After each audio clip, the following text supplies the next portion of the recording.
नमस्कार दोस्तों, स्वागत है आपका अपने यूट्यूब चैनल पर। दोस्तों आज से हम स्टार्ट कर रहे हैं बेस्ट कंप्यूटर के एमसीक्यूज की सीरीज और ये रहेगा हमारा पार्ट नंबर 1। हम फिलहाल अब फोकस करेंगे एसएससी सीजीएल मेंस और दिल्ली पुलिस कांस्टेबल की एग्जामिनेशन को। ठीक है, कोर्स हमारा जल्द ही लॉन्च होने वाला है जिसके अंदर आपको थ्योरी पार्ट करवाया जाएगा, प्लस में एमसीक्यूज का डिटेल सॉल्यूशन करवाया जाएगा जो टीसीएस ने प्रीवियस ईयर एग्जामिनेशन के अंदर पूछे हैं। और क्या बेनिफिट है इसके अंदर, आप एमसीक्यूज की प्रैक्टिस भी कर सकते हो। ठीक है, तो इसी कोर्स के अंदर आपको वीडियोस भी देखने को मिलेंगे, थ्योरी के एमसीक्यूज के सॉल्यूशन भी देखने को मिलेंगे, प्लस में आप खुद से एमसीक्यूज की प्रैक्टिस कर सकते हो। जल्दी ये कोर्स लॉन्च होने वाला है और इसके टक्कर में आपको कहीं पर भी कोर्स देखने को नहीं मिलेगा जो प्योरली टीसीएस पैटर्न बेस्ड रहेगा। ठीक है, जिस प्रकार क्वेश्चन टीसीएस पूछता है उसी प्रकार से आपको यहाँ पर तैयारी करवाई जाएगी और आपको पता है हमारा कंटेंट किस लेवल का होता है। ठीक है, तो और कहीं पर आपको पैसे वेस्ट नहीं करने हैं, काफ़ी कम कीमत पर आपको अच्छे से अच्छा कंटेंट यहाँ पर हम प्रोवाइड करवाएंगे। ठीक है, अगर आप ये कोर्स करके चले जाते हो तो न ही आपको दिल्ली पुलिस कांस्टेबल के अंदर कोई फेल करने वाला है और न ही एसएससी सीजीएल मेंस के एग्जामिनेशन के अंदर कोई फेल करने वाला है। अच्छा स्कोर आप करोगे। अगर सीजीएल के अंदर 20 क्वेश्चन आपके पूछे जाएंगे तो कम से कम 18 क्वेश्चन आपके कहीं पर भी नहीं जाने वाले हैं। ठीक है, तो ये कोर्स जैसे ही लॉन्च होता है आप सभी को इन्फॉर्म कर दिया जाएगा। चलिए स्टार्ट करते हैं आज के हमारे लेक्चर को। चलिए भाई, फर्स्ट क्वेश्चन है आपकी स्क्रीन पर और ये क्वेश्चन देखते ही अच्छे के फिल्टर यहाँ पर शॉर्ट हो जाने हैं। ठीक है, और ये क्वेश्चन कोई मैंने खुद से नहीं बनाया है। कभी आप ये बोलो कि सर इतना हार्ड क्वेश्चन, तो ये बिल्कुल ऐसा नहीं है। टीसीएस के द्वारा ही एनवीएस जीएस से 2022 की एग्जामिनेशन के अंदर पूछा गया है और ये एलडीसी जो लोअर डिवीजन क्लर्क रहता है वो एग्जाम है। देखो किस लेवल का क्वेश्चन पूछा गया टीसीएस के द्वारा। क्या बोल रहा है क्वेश्चन, भला देखते हैं। Consider RAM of size 64 MB। एक रैम है जिसका साइज है 64 MB। If each addressable block of RAM is of 1 byte. अगर एड्रेसेबल ब्लॉक जो है रैम की वो 1 बाइट की है तो आपको बताना है how many address lines, bits के अंदर बताना है, are required to represent each RAM block uniquely. दोस्तों इस प्रकार क्वेश्चन कभी भी आएंगे तो आपको किस प्रकार सोल्व करना है। सबसे पहले आपको कन्वर्जन पता होना चाहिए। 1 MB बराबर है कितने बाइट होता है, तो ये होता है 2 की पावर 20 बाइट्स। शॉर्ट से शॉर्ट सॉल्यूशन मैं आपको करवा रहा हूं, अदरवाइज ये लॉग वगैरह से सोल्व होता है। ठीक है, अब हमें यहाँ पर रैम का साइज कितना दे रखा है 64 MB। तो 64 MB के अंदर कितने बाइट्स होंगे भाई, 64 को 2 की पावर के अंदर कन्वर्ट कर लो। ठीक है, तो 64 को 2 की पावर कन्वर्ट करेंगे 2 की पावर 6, इतना ही होगा ना। गुना में बाइट्स के अंदर कन्वर्ट करना है तो 2 गुना में 20 बाइट्स। ठीक है, 1 MB में 2 की पावर 20 बाइट्स, तो 64 MB के अंदर 2 की पावर 6 गुना में 2 की पावर 20 बाइट्स यहां पर हो जाएंगे। अब आपको यहां पर फॉर्मूला डायरेक्ट याद रखना है, नंबर ऑफ एड्रेसेबल ब्लॉक का। ठीक है, तो ये होगा आपका total size of RAM, total size of RAM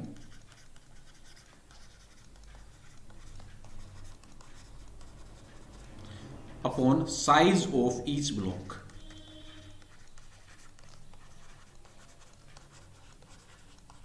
ठीक है, तो टोटल साइज ऑफ रैम हमारे यहां पे कितना आया है 2 की पावर 26। इन दोनों को क्या करेंगे, हम ऐड कर देंगे ना।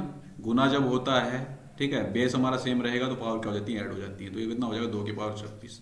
साइज ऑफ ईच ब्लॉक कितना दे रखा 1 बाइट, तो अपॉन में क्या आएगा 1 बाइट, तो कितना आ जाएगा यहाँ पर हमारा 2 × 2 रेज़ टू पावर 26।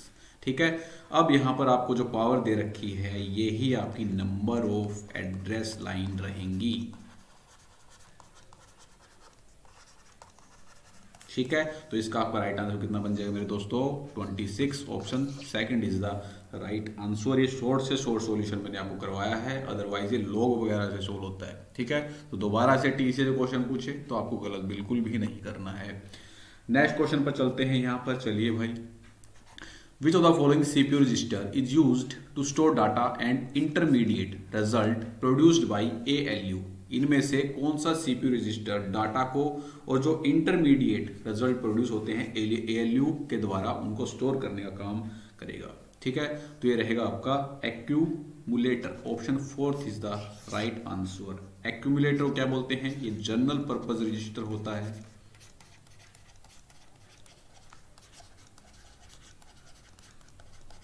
जो कि स्टोर करता है वेरिएबल्स और टेम्परेरी रिजल्ट्स जो प्रोड्यूस किए जाते हैं किसके द्वारा, सीपीयू के द्वारा। एमएआर हम आपको बता चुके हैं, पॉइंट करता है मेमोरी लोकेशंस को जो सीपीयू प्लान कर रहा है एक्सेस करने की। Points the memory location. Instruction register की बात करें तो इंस्ट्रक्शन को होल्ड करता है, ठीक है, जो डिकोडेड की जाती है किसके द्वारा, सीपीयू के द्वारा, ठीक है। प्रोग्राम काउंटर की बात करें तो जो नेक्स्ट इंस्ट्रक्शन एग्जीक्यूट होनी है उसको ट्रैक करने का काम करता है, ट्रैक द नेक्स्ट इंस्ट्रक्शन, ठीक है। तो ये हो गया इसका postmortem. Option 4 is the right answer, 2022 के अंदर ही पूछा गया है टीसीएस के द्वारा। Next question, question number 3, which of the following is not a valid characteristics of a computer system. निम्नलिखित में से कौन सा कंप्यूटर सिस्टम की वैध विशेषता नहीं है। तो दोस्तों कैरेक्टरिस्टिक्स आपको पता होनी चाहिए कंप्यूटर की। फर्स्ट होती है स्पीड, सेकंड होती है एक्यूरेसी, बार बार टीसीएस क्वेश्चन पूछता है। थर्ड होता है ऑटोमेशन, जो भी वर्क करता है ऑटोमेटिक करता है, ठीक है, ह्यूमन का यहाँ पर कोई भी इंटरफेयर नहीं होता है आपका। चौथा है यहाँ पर प्रोग्रामेबिलिटी। फिफ्थ होता है स्टोरेज, लार्ज अमाउंट के अंदर हम डाटा को क्या कर सकते हैं, स्टोर कर सकते हैं। सिक्स्थ होगा यहाँ पर डिलीगेंस और सेवंथ होगा यहाँ पर वर्सेटिलिटी। वर्सेटिलिटी का मतलब क्या है, एक ही टाइम पर हम डिफरेंट ऑपरेशन परफॉर्म कर सकते हैं। जैसे एक ही टाइम पर हम क्या कर सकते हैं, नेट को भी एक्सेस कर सकते हैं, किसी वेब ब्राउजर को एक्सेस कर सकते हैं। एक ही टाइम पर हम क्या कर सकते हैं, एमएस वर्ड के अंदर कोई वर्क कर सकते हैं, एमएस एक्सेल के अंदर कोई वर्क कर सकते हैं। तो इसी प्रकार से हम एक ही टाइम पर डिफरेंट वर्क कर सकते हैं। डिलीगेंस का मतलब क्या होता है, लंबे समय तक बिना थके हुए क्या करता है, कार्य करने का काम करता है। स्टोरेज का मतलब ये है कि लार्ज अमाउंट ऑफ डाटा को स्टोर करने का काम करता है सेकेंडरी स्टोरेज के अंदर, ठीक है। ऑटोमेशन का मतलब क्या है कि ये जो टास्क परफॉर्म करता है उनको ऑटोमेटिक परफॉर्म करता है, ह्यूमन का यहाँ पर कोई भी इंटरवेंशन यहाँ पर नहीं देखने को आपको मिलेगा। एक्यूरेसी की बात करें तो जो भी यहाँ पर अर्थमेटिक और लॉजिकल ऑपरेशन परफॉर्म किए जाते हैं वो 100% एक्यूरेसी के साथ परफॉर्म किए जाते हैं। स्पीड की बात करें तो ये डाटा को प्रोसेस करता है वेरी फास्ट, ठीक है, जिस कार्य को करने में ह्यूमंस को काफ़ी लंबा समय लगता है उसको एक चुटकियों में यहाँ पर कर देता है। तो स्पीड के मामले में काफ़ी बढ़िया ये रहेगा। तो सारी ये कैरेक्टरिस्टिक्स आपको याद होनी चाहिए। अब यहाँ पर कौन कौन सी मिसिंग है, आईक्यू ये नहीं होगा, अकाउंटेबिलिटी तो ये भी आपका यहाँ पर नहीं होगा, ठीक है। वर्सेटाइल करेक्टर होता है, डिलीगेंस यहाँ पर करेक्ट होता है, मल्टीपल टास्क एक टाइम पर परफॉर्म कर सकता है। डिलीगेंस की बात करें तो लंबे समय तक क्या कर सकता है, कार्य करता है। तो option 4 is the right answer. First and second is not a characteristics of computer system. Next question number 4, file and directory names in NTFS can be up to characters long including any extension. NTFS की आपको full form पता होनी चाहिए, पूछी जा सकती है। तो full form is the new technology file system. और क्वेश्चन के अंदर पूछा गया है कितने कैरेक्टर्स तक लॉन्ग हो सकता है आपका, जिसके अंदर आपकी एक्सटेंशन भी इंक्लूड रहेंगी, ठीक है। तो 255 कैरेक्टर 255 कैरेक्टर्स लॉन्ग हो सकता है। Option second is the right answer. NTFS एक फाइल सिस्टम होता है, आपको विंडोज ऑपरेटिंग सिस्टम में देखने को मिलेगा। नेक्स्ट क्वेश्चन पर चलते हैं, question number 5। What is following is यार benefits of using E governance. निम्नलिखित में से कौन सा ई गवर्नेंस के उपयोग के लाभ है। ई गवर्नेंस क्या होता है, गवर्नमेंट के द्वारा डिफरेंट सर्विसेज सिटीजन्स को ऑनलाइन प्रोवाइड करवाई जाती हैं, उसे क्या बोलते हैं हम, ई गवर्नेंस। दोस्तों इसकी टाइप काफ़ी इंपॉर्टेंट है जो कि मैं आपको बता देता हूँ, ये भी टीसीएस पूछ चुका है, ठीक है। सबसे पहली टाइप आपको याद रखनी G2C। G2C का मतलब क्या है, गवर्नमेंट टू सिटीजन, यानी कि गवर्नमेंट और सिटीजन्स के बीच में आपस में क्या होता है, यहाँ पर इंटरेक्शन देखने को मिलता है। नेक्स्ट है government to business, G2B, full form is government to business. Third है G2G, government to government,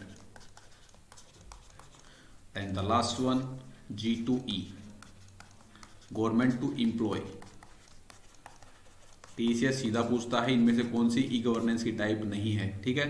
CBGE ऐसे याद कर लेना, CBGE, G2 तो सब में लगेगा, ये आपको कोड याद रख लेना है। यहाँ पर ऑप्शन के अंदर आपको दे देगा G2D, ठीक है। इस प्रकार से आपको ऑप्शन डाल दिए जाएंगे और पूछ लिया जाएगा इनमें से कौन सी गवर्नेंस की टाइप नहीं है, ठीक है। तो ये सारे आपको याद रखने हैं। तो ई गवर्नेंस के बेनिफिट क्या क्या रहेंगे यहाँ पर? करप्शन को एक तो कम करता है, ट्रांसपेरेंसी बढ़ाने का ये काम करता है, डिलीवरी सर्विस काफ़ी इंप्रूव यहाँ पर होती है, और पेपर वर्क भी आपका क्या करता होता है, इससे कम होता है, और रिलेशन भी काफ़ी बेहतर बनते हैं यहाँ पर अथॉरिटीज़ और सिविल सोसाइटी के बीच में, ठीक है। तो इसका आपका राइट आंसर बनेगा बोथ फर्स्ट एंड सेकंड, दोनों आपके बेनिफिट्स रहेंगे। नेक्स्ट क्वेश्चन पर चलते हैं, question number 6। Which of the following mobile system operating system were developed by Nokia, इनमें से कौन सा ऑपरेटिंग सिस्टम नोकिया के द्वारा डेवलप किया गया है, ठीक है। तो फर्स्ट यहाँ पर देखा बाड़ा, तो बाड़ा ऑपरेटिंग सिस्टम इसे डेवलप किया गया है सैमसंग के द्वारा, नॉट बाई नोकिया।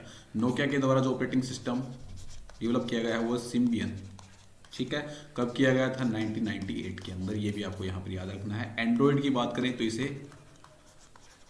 गूगल के द्वारा यहाँ पर डेवलप किया गया है। तो इसका आपका राइट आंसर क्या बनेगा भाई? Neither 1 nor 2, option 4 is the right answer. Next question में चलते हैं, क्वेश्चन नंबर 6।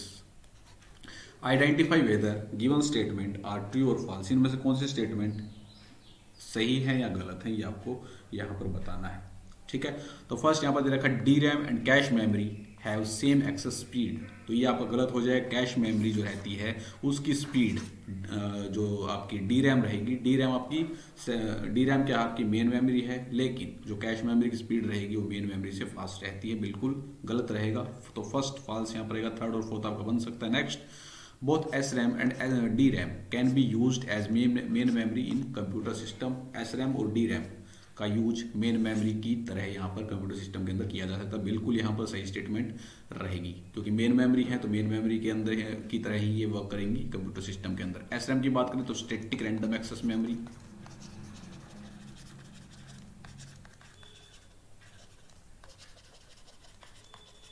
DRAM की बात करें तो डायनेमिक रैंडम एक्सेस मेमोरी, ठीक है। तो फर्स्ट यहाँ पर स्टेटमेंट जो फॉल्स हो जाएगी, सेकंड यहाँ पर क्या हो जाएगी? ट्रू हो जाएगी। नेक्स्ट क्वेश्चन पे चलते हैं। Following question are based on the given sample worksheet created in Microsoft Excel 2016। Read the worksheet carefully and accordingly choose the most suitable option for the question. यहाँ पर आपको एक MS एक्सेल 2016 का sample worksheet दे रखा है, इसके अंदर जो क्वेश्चन पूछ रखा है वो आपको यहाँ पर बताना है।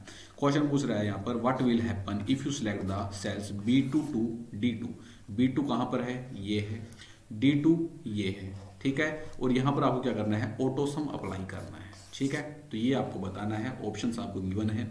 फर्स्ट यहाँ पर दे रखा था content of cell C2 will be deleted, तो ऐसा बिल्कुल भी नहीं होगा। ऑटोसम जब हम अप्लाई करते हैं तो कुछ भी यहाँ पर डिलीट आपका नहीं होता है, तो बिल्कुल गलत स्टेटमेंट रहेगी।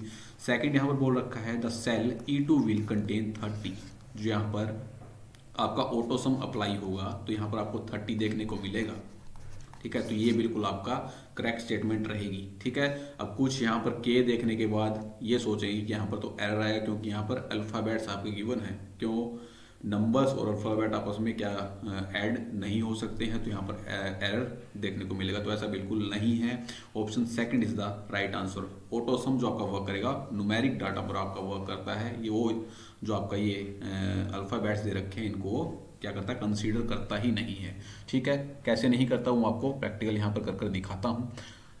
B2 और D2, ठीक है, ठीक है। ये हमारा ले लिया हमने B2 के अंदर 10, यहाँ पर K है, यहाँ पर 20 है, ठीक है भाई।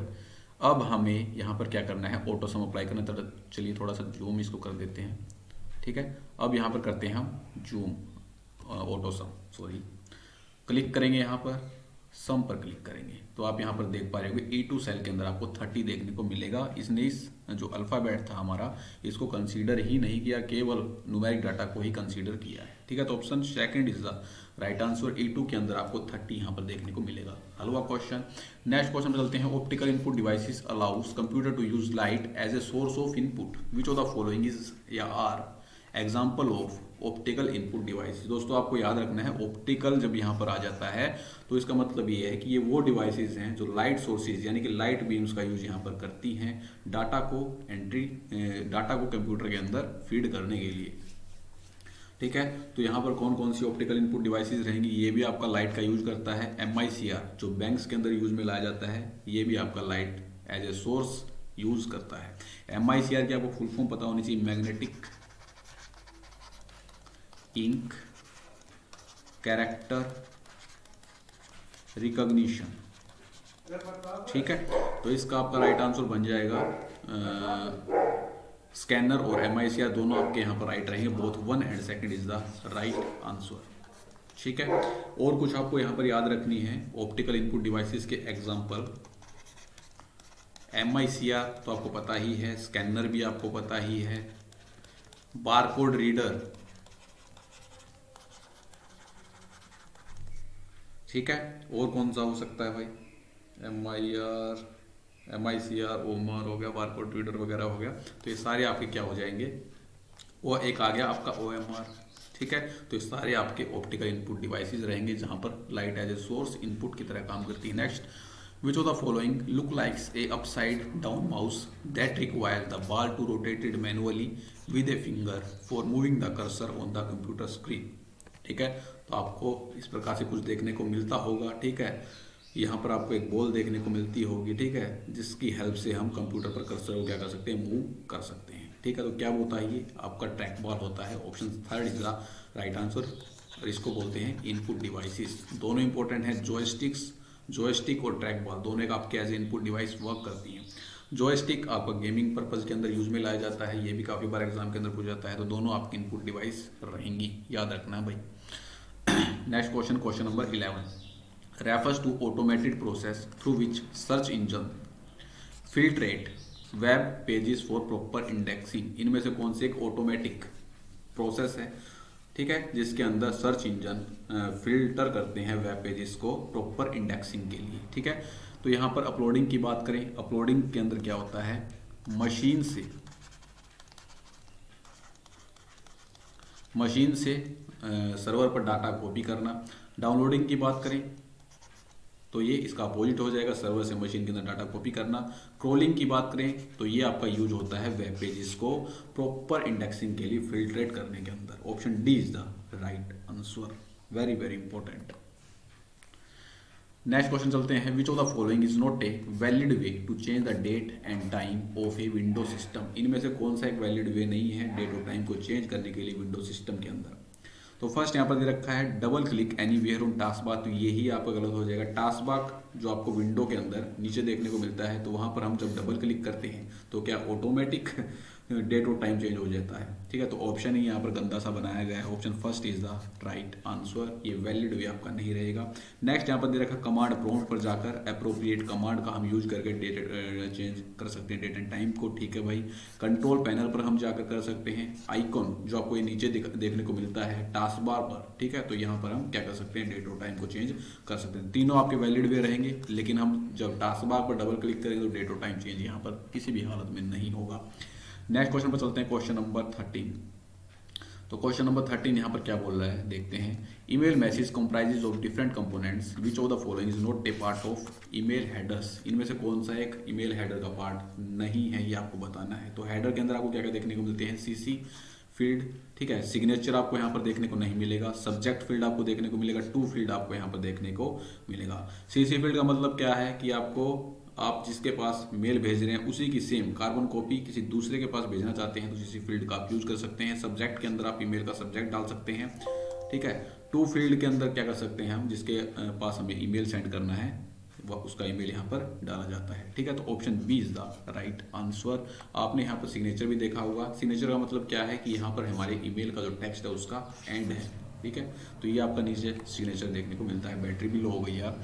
Next question, which of the following can be open to used to open the clear browsing data window to quickly clear private data in Google Chrome।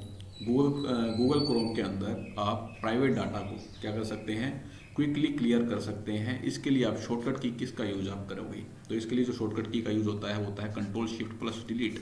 Option B is the right answer. चलिए देख लेते हैं यहाँ पर हम Google Chrome को खोलते हैं फटाफट।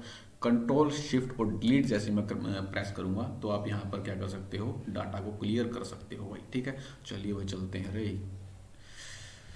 लैपटॉप चार्ज नहीं लगाया आज तो। नेक्स्ट क्वेश्चन पर चलते हैं, क्वेश्चन नंबर 50।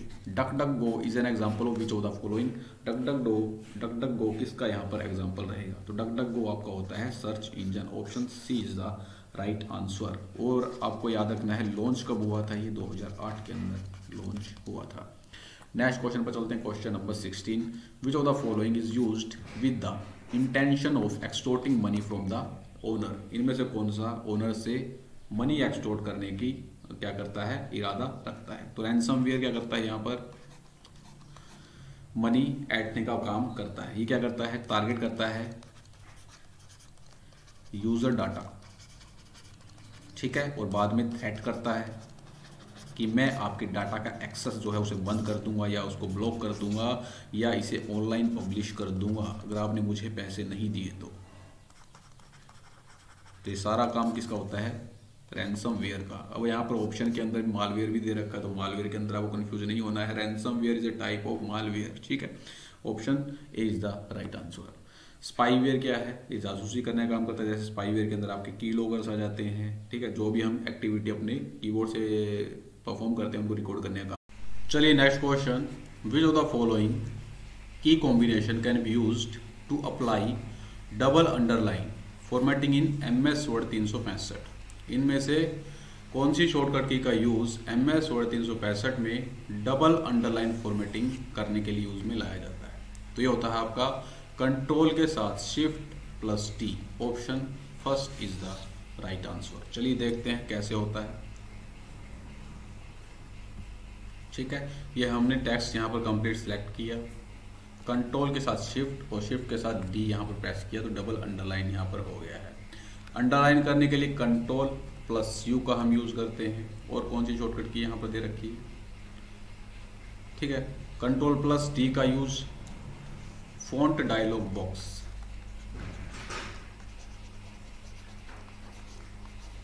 को ओपन करने के लिए किया जाता है। तो option A is the right answer. Next question पर चलते हैं, question number 18। In MS Word 2016 which of the following can not be added to be quick access tool bar. इनमें से कौन सा क्विक एक्सेस टूल बार के अंदर ऐड नहीं किया जा सकता, ये आपको बताना है। तो रीडो हम कर सकते हैं, स्पेलिंग एंड ग्रामर कर सकते हैं, अंडो यहाँ पर हम ऐड कर सकते हैं, लेकिन इंडेंट एंड स्पेसिंग वैल्यू यहाँ पर ऐड नहीं कर सकते। Option B is the right answer. चलिए MS वर्ड पर चलते हैं। ये गए हम MS वर्ड पर। ऊपर आपको एक क्विक एक्सेस टूल बार देखने को मिलेगा। बाय डिफॉल्ट यहाँ पर सेव, अंडो और रीडो यहाँ पर देखने को मिलता है। ठीक है, और कमांड अगर आपको यहाँ से क्या करनी है, इंसर्ट करनी है क्विक एक्सेस टूल बार में आप यूज करना चाहते हो, मोर कमांड्स पर आप क्लिक करोगे। ठीक है, यहाँ पर आपको जो भी कमांड चाहिए है वो कमांड आप यहाँ से क्या कर सकते हो, उसे ऐड कर सकते हो। ठीक है, स्पेशली आपको उस कमांड पर क्लिक करना है, यहाँ पर ऐड कर देना है, तो वो आपका command quick access tool bar में यहाँ पर क्या हो जाएगा, ऐड हो जाएगा। ठीक है भाई, चलिए नेक्स्ट क्वेश्चन पर चलते हैं। Question number 19। Which of the following statement related to MS Excel is false. इनमें से कौन सी स्टेटमेंट MS एक्सेल के संदर्भ में गलत है? फर्स्ट दे रखा है formula bar appears to the right of name box. तो नेम बॉक्स के राइट में आपको यहाँ पर फॉर्मूला बार देखने को मिलता है, बिल्कुल सही है। नेक्स्ट दे रखा है name box display the address of active cell, ये भी बिल्कुल सही है। जो हमारा एड्रेस होगा, जैसे एड्रेस हमारा है यहाँ पर A6, तो ये आपको नेम बॉक्स के अंदर देखने को मिलता है, बिल्कुल सही। Next formula bar displays the address of active cell, तो ये आपका गलत हो जाएगा। फॉर्मूला बार के अंदर जो आप फॉर्मूला अप्लाई करते हो वो यहाँ पर देखने को मिलता है। ऑप्शन डी दे रखा वर्कशीट कैन बी नेम, तो बिल्कुल सही है। वर्कशीट का जो हम नेम है उसको क्या कर सकते हैं, रीनेम कर सकते हैं। चलिए खोलते हैं एक्सेल को। ये हमने एक्सेल खोला, ठीक है। तो एक्सेल खोलने के बाद ये आपका नेम बॉक्स है जिसके अंदर हमारी एक्टिव सेल का एड्रेस यहाँ पर शो करता है, और बिल्कुल राइट हैंड साइड के अंदर यहाँ पर आपको फॉर्मूला देखने को मिलता है। जो हम फॉर्मूला यहाँ पर अप्लाई करेंगे, जैसे यहाँ पर देखो सम B2 से लेकर D2, तो वो यहाँ पर क्या करेगा, शो करेगा। आप इसे रीनेम भी कर सकते हो, ठीक है। फाइल पर आपको क्लिक करना है, सेव एज पर जाकर वहाँ पर इसका दूसरा नाम आप क्या कर सकते हो, डाल सकते हो, ठीक। ये आपका टाइटल बार होता है, ठीक है। अब आप इस जो वर्कशीट है उसको जो रीनेम करोगे, मान लो इसका आपने नाम रखा वर्कशीट, तो वो आपको टाइटल बार के अंदर यहाँ बुक 1 की जगह पर देखने को मिलेगा। ये आपका रिबन बार होता है जहाँ पर डिफरेंट कमांड्स देखने को मिलती हैं। लेफ्ट राइट के अंदर स्क्रॉल बार रहेगा, ठीक। ये आपका जूम इन जूम आउट रहता है, नीचे आपको जो देखने को मिलता है। Next and the last question, which of the following MS Excel, which of the what will be the value of following MS Excel function, इनमें से कौन सी वैल्यू रहेगी जो आपको फंक्शन दे रखा है इसका, ठीक है। आउटपुट क्या आएगा, तो ये आपका नंबर है और ये आपकी पावर है, तो 3 की पावर 4 कितनी होती है 81। ऑप्शन सी आपका यहाँ पर राइट रहेगा। 3 या 9 या 27 दिए 81, option C is the right answer. तो दोस्तों आज वाला जो हमारा सेट है, सेट नंबर 1, ये यहीं पर कंप्लीट होता है। वीडियो अगर आपको अच्छी लगे तो वीडियो को आपको ज़्यादा से ज़्यादा ग्रुप्स के अंदर शेयर करना है ताकि हमें भी यहाँ पर मोटिवेशन मिल पाए और ज़्यादा से ज़्यादा कैंडिडेट के पास क्रीम कंटेंट हम पहुँचा पाएँ। तो मिलते दोस्तों नेक्स्ट वीडियो के अंदर। जय हिंद, जय भारत।